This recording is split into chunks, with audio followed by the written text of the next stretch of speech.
Hello everybody, my name is Tacoplier, and today we're playing Five Nights at Freddy's, an indie horror game suggested in mass, and I heard that Yami Match played it too, and he said it was really good. So I'm eager to try it out, and that is a terrifying animatronic bear. I forgot the rest of the lyrics. Recently, I played Bite by Night, who hasn't? And this game is peak. I was actually dipping in the ASIM field a little bit, I wasn't having as much fun, but now that this game came out, I'm right back in it. I love this game, it's awesome, it's peak. If you didn't know, Bite by Night is a Five Nights at Freddy's themed ASIM on Roblox. If you don't know what an ASIM is, watch this video, and if you don't know what Five Nights at Freddy's is, it's like an indie horror game. I don't know, you probably know what that is. I did the whole Markiplier intro and everything. Anyways, I'm gonna be talking about this game's skins now. There actually aren't too many skins in this game, but because there's so few skins, each one has a crazy amount of detail put into it. So I can actually talk about these for a while. If it wasn't for that, then this video would probably be like 5 minutes long. Skip the first segment if you want, because I'm going to yap. This video is not a ranking. Instead, I go over the skin's origins, what it's based on, how it's translated to the character, and of course, any unique differences they have compared to the default skin. To do that though, I need to explain the default skin, which, if you know anything about FNAF lore, you know how convoluted some of these characters' lore gets, especially Springtrap. When explaining the default skin, I'm only going to be talking about games 1 through 3, as it's what his design is based on in Bite by Night, and please, I need this. I don't want to spend 8 hours talking about FNAF lore. So let's just move on to the video. Also, if you want to play this game, it's going to be linked in the description. There are some comments I see on YouTube videos that ask how much Bite by Night is, and Bite by Night does not cost money. There are some scam games that say they are Bite by Night, and they do cost money, but if you want to play the real thing, it'll be in the description for this video. I don't know if it's still currently a problem, but just in case, I'm going to say that here. Anyways, subscribe if you think I deserve it, and if you have any corrections, critiques, or fun facts, tell us in the comment section down below. And if you don't know who I am, I'm a taco with sunglasses.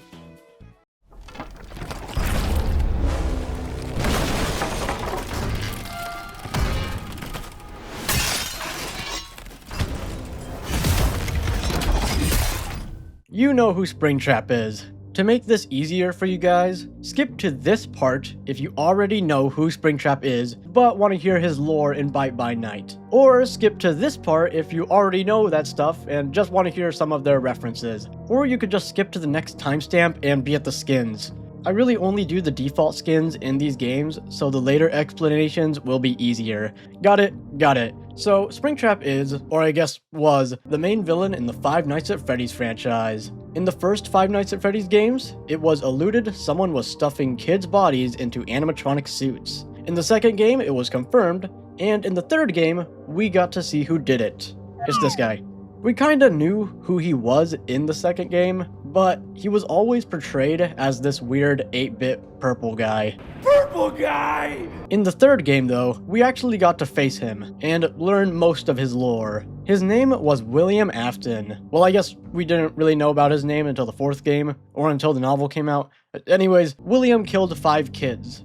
Very bad. There wasn't really a motive at the time, he just liked doing it. He would do this by luring children into a back room, disguising himself in a spring lock activated animatronic golden bunny suit. The spring locks essentially allowed William to switch the bunny animatronic into suit mode, meaning 1 second you'd see the animatronic dancing on stage, and the other you'd see them luring kids into a parked van, probably saying something like, "Don't worry, I work at Roblox."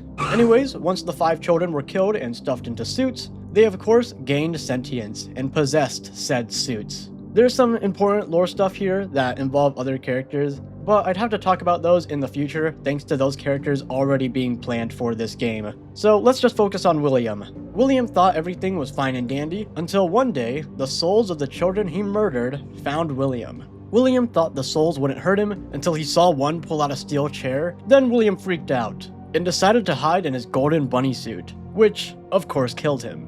You know the scene. The spring locks malfunctioned, and the suit switched to animatronic mode while William was inside it. William bled out there, stuck in the back room for 20 years. This is when the third game takes place, 20 years after the second game. as during the construction of a FNAF-themed horror attraction named Fazbear Frights, the Golden Bunny suit was found in the original FNAF location. and was brought to the horror show. Somehow they did not notice the rotting corpse of William Afton in there, as once he was in the new building, he made it his goal to kill the night guard who worked there, now taking the name Springtrap. The night guard is also a very important character, but I don't want to talk about FNAF lore more, so let's just end it there. Don't worry, you'll hear me talk about them soon. At the end of the FNAF 3 game, the Fazbear Frights building burns down only a week after its inception, and the souls of the 5 children that were killed 20 years ago were finally freed. Maybe. Springtrap was not freed though. He survived the fire, obviously, because you know, he always comes back. And that's a summary of Springtrap from FNAF 1 to FNAF 3. There's obviously a lot I missed, and definitely a lot that happens after the 3rd game, but if I talked about that, this video would literally last 1 hour. And I still gotta talk about Springtrap's lore in Bite by Night, which is actually different than his lore in the actual FNAF timeline. So in Bite by Night, the lore is one-to-one with the FNAF timeline, right until when Springtrap gets found by the people at Fazbear Frights. There, the geniuses that found him decided to upgrade his tech and make the totally not sentient animatronic even smarter. I wonder how that conversation went. How did they not see his glistening abs? Anyways, Springtrap escaped Fazbear Frights, of course. Maybe it burned down, maybe it didn't. What we do know though is that after, Springtrap went to multiple abandoned Freddy's locations in the hopes of finding something. After he stopped sightseeing, he found his way to a nice forest where he now currently lives. I don't know why they just let him chill there. In lore, they have footage of him killing people in those same woods. My guy just likes making his own live leak videos, I guess. I don't know. Just call him the SCP Foundation at that point or something. Like, goddamn. Okay, but that's enough FNAF lore. Did you skip that part? I would've. I just want to talk about the Hoax skin. FNAF lore side, I'm gonna explain Springtrap's abilities now, as they do reference some fun stuff. Plus, they may change visually for some of the skins. Springtrap's entire kit focuses on his fire axe, and once he loses the axe, he feels completely different. The axe itself is pretty synonymous with Springtrap at this point, despite one never actually being used by Springtrap in any official games. The iconic fire axe actually originates from a Five Nights at Freddy's fan song by the Living Tombstone, titled Die in a Fire. The song was released 1 month after FNAF 3 came out, and follows William Afton dismantling all the classic animatronics with an axe, similar to the ending minigames in the original FNAF 3. The song was made before there were any good FNAF models, I guess, as I completely forgot that William was destroying these stupid Gmod models. Probably for the best they got unscrewed. The song has 250 million views, so it's easy to see why the axe thing stayed in the back of people's heads for a while. Not to mention, the song just slaps. I probably didn't even need to explain the song to you, to be honest. The axe was then seen in the Roblox ASIM Pillar Chase, God Bless Its Soul, then finally moving to Springtrap's official appearance in Dead by Daylight, fully cementing the fire axe as Springtrap's weapon of choice. Also, the ability to throw the axe. For some reason, Pillar Chase, Dead by Daylight, and now Bite by Night give Springtrap the ability to throw his axe. I'm guessing they just all needed to give Springtrap a ranged attack, but can you imagine if Springtrap just threw an axe at you when entering your office in FNAF 3? This guy loves throwing stuff. Anyways, back to Bite by Night. When Springtrap is holding the fire axe, he has 2 abilities. His first ability is Bear Trap, which is a simple move that has you place a bear trap on the ground. Springtrap's never really done this in any official media. However, if you really want to stretch things, Springtrap killed a kid and trapped them in a bear costume. Would that count as a bear trap? Anyways, his second ability is Remnant Cleaver. As mentioned before, has Springtrap wind up before throwing his axe in front of him. If you hit another player with the axe, it will stick onto them for a while until you kill them, or if you just wait long enough. I want to guess this move is inspired by Pillar Chase 2, as like in that game, once you lose the axe, you get an entirely different moveset. Springtrap essentially just switches to punching survivors with his fists until he gets his axe back. He also gains 2 new abilities, with the trade-off being he deals less damage and you can no longer place traps. The Bear Trap ability is instead replaced with Scream, having Springtrap peel his mask back before yelling out into the sky, which severely limits any nearby survivor's vision. This is a reference to a fun Easter egg. Basically, whenever you start a night in FNAF 3, there's a 1 in 1000% chance that you could see this image. This is actually an Easter egg done a lot in these older FNAF games, where in between menus, or even booting up the game, you could see creepy stuff like this. The pose that Springtrap does in that radar screen became pretty popular, as at the time, this is the most you'd ever see of William Afton, and he just looks beautiful. Dead by Daylight even references the pose in the lobby if you wait long enough. I'm glad Bite by Night turned that into a gameplay mechanic. Back to the abilities, Springtrap's last one is Charge, which you can only use shortly after screaming. It's pretty self-explanatory. You go faster for a while, with your turning being slightly limited. If you hit a survivor during this charge, you'll grab them, scream in their face before tossing them on the ground. This is probably referencing the Dead by Daylight Springtrap ability with a similar scream animation. That's all of Springtrap's abilities though, and almost the end of this segment. Please just let me get to the skins. I'll finish this part here though with Springtrap's chase theme, which samples the same song heard in the original FNAF 3 trailer.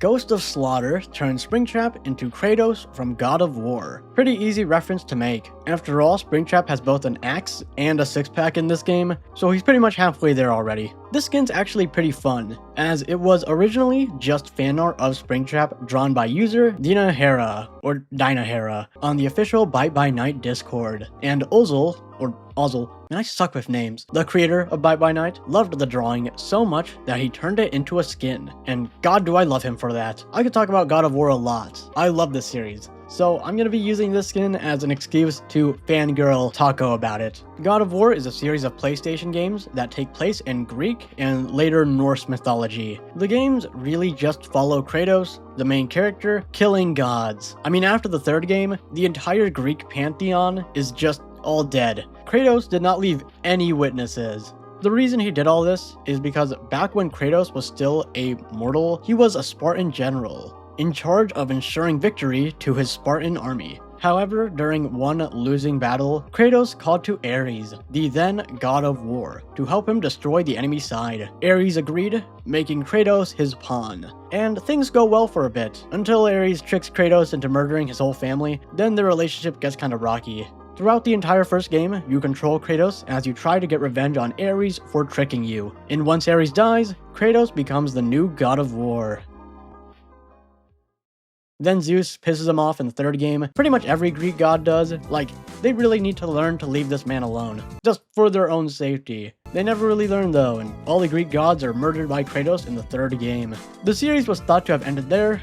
Then one day, we randomly got a new God of War game in 2018. Now having Kratos as an older, more mature man, having to settle down in the land of Norse mythology. This Springtrap skin is inspired by Kratos' design in these newer God of War games. Kinda forgot we were talking about FNAF for a moment there. I don't need to explain God of War any more than I already have though. All you need to know is that in both God of War 2018 and God of War Ragnarok, Kratos uses the Leviathan axe, which could be thrown and recalled back to him. Kinda like Thor's hammer, but more unique. And also it's got cool ice magic. Both Kratos and Springtrap's axe having the ability to be thrown is pretty much the only reason this skin exists. And I'm all for it. They even swap out the fire axe out with the Leviathan. Who knew Springtrap would look so good in cosplay? Like, this axe is really clean. You think he bought it, or do you think he just found one on Etsy? Anyways, the skin keeps the same qualities as the default skin, however it does give him a sick new chase theme that sounds like it came right from a new God of War game.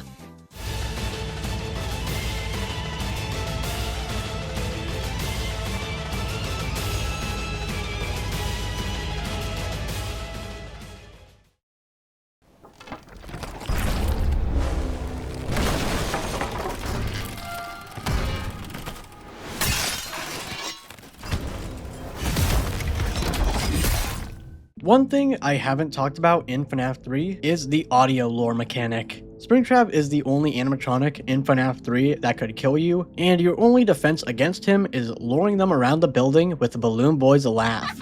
In retrospect, this is pretty funny. William Afton is a child murderer, and apparently Just the sounds of children laughing cause him to ignore everything else and head straight to the noise, like a dog hearing their bag of dog food shake. YouTuber Pymations took note of that fact and decided to turn it into a small animated short which poked fun at it. This is actually a full-on series created by Pymations, with the first video being made only 2 months after the first FNAF game came out. It was titled 5 AM at Freddy's, and it made fun of the whole everything stopping after 6 AM idea. After that video popped off, it kinda became tradition for Pymations to make a FNAF video after the release of every FNAF game, only stopping after FNAF 4. The video after the first 6 AM at Freddy's was making fun of the mask mechanic in FNAF 2, and the third video, of course, was all about the lore mechanic. The video ends when Springtrap enters the office to kill the night guard, however, he immediately gets hit in the kneecaps with a crowbar. The animation currently sits at 70 million views, and is now a landmark in the FNAF fandom. There was definitely people who roleplayed as this guy. Anyways, the video's popularity secured Toontrap a spot in Bite by Night. Where did the years go?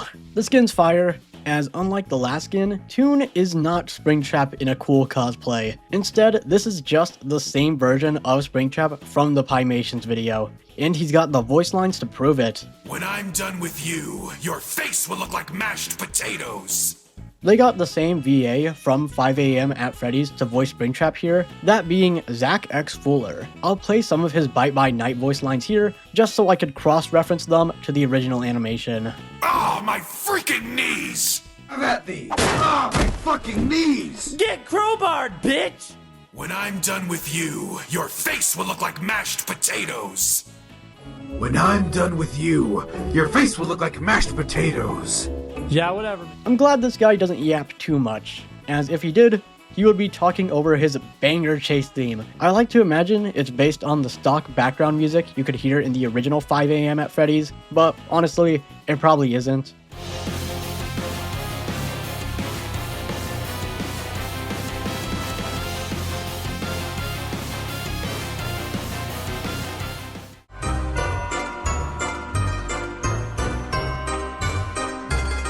He's also got a unique last man standing. I'm pretty sure most of these skins do, which is rather impressive.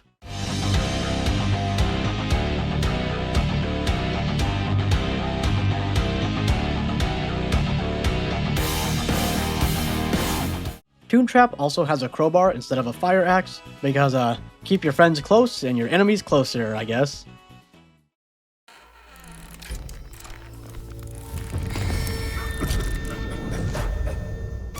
If you were in the FNAF fandom back when FNAF 2 came out, you've probably seen this image. It's pretty infamous, and can really show how far a hoax could go. So, back in 2014, we didn't know anything about William Afton. Now we pretty much know every detail on him, but back then, all we knew was that he liked killing children, and he was purple.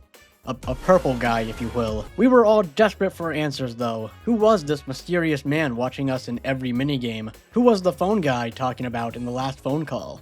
Luckily, in November 2014, our prayers were answered, and a YouTuber named Roxo1987 uploaded a video where he encountered Purple Guy in-game. Everything was solved. He's got the badge to prove it. Who cares if it's just a picture of Withered Golden Freddy colored purple with massive juicy lips? He's real to me, okay? He's also holding a phone, of course, as back then, the leading theory was that phone guy was Purple Guy. It's funny to think about now. It's really just an edited photo of Golden Freddy, but colored over to make him look like the Purple Guy in the FNAF 2 Save Them minigame. Obviously faked. I didn't really believe it back then either. I just thought Purple Guy wouldn't be an animatronic, so seeing the wires on Purple Guy's feet kinda ruined it for me. That doesn't mean this hoax wasn't popular though. In fact, this is probably one of, if not the most popular FNAF urban legend. Or at least the most popular in Five Nights at Freddy's 2. I'm sorry, random static guy someone said was in the FNAF 2 hallway cam.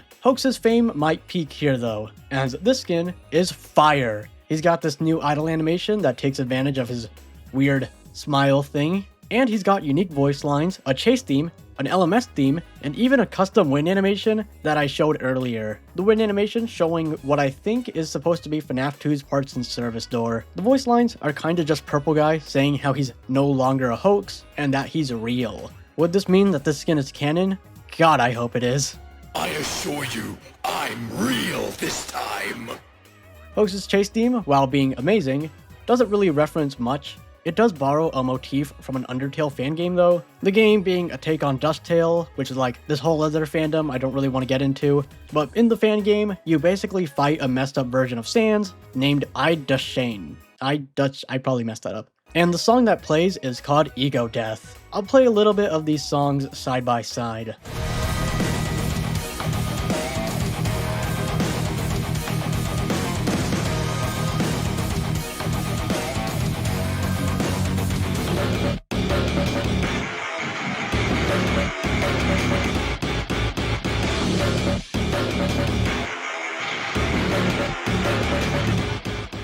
Hoax's LMS, on the other hand, does reference something big, that being the Living Tombstone song, It's Been So Long. And it's fire! All these skins are fire! I'm tired of it!